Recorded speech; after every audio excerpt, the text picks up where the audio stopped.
Matampuhin ba? Ganun talaga. Kasama sa rekado ng dalawang taong nagmamahalan niya. Pag ang babae nagtampo, hindi masabi kung anong gustong sabihin.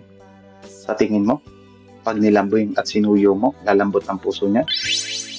Nakikipagmatigasan muna yan.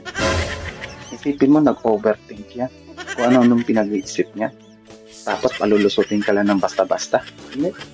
Nagtampo yan dahil meron yan naramdaman. At sa pamamagitan ng pagtatampo niya, ipararamdam niya sa'yo yung naramdaman niya yan. Komplikado ang lahat. Suyuin mo, galit. Huwag mo suyuin, galit pa rin. Ha? Pero isipin mo, kahit nagtatampo yan, mahal ka niya. Kaya ang payo, suyuin mo hanggang magsawa siya sa pagmumukha mo. Pero kung gusto mo mabago ang lahat, ayaw mo na ng sakit ng ulo, salubungin mo. Huwag mong tawagan, huwag mong pansinin. Bahala siya sa buhay mo. Tulugan mo. Pagising mo, bago ng buhay mo. Wala nang problema. Wala nang sakit ng ulo. Wala ka na rin partner.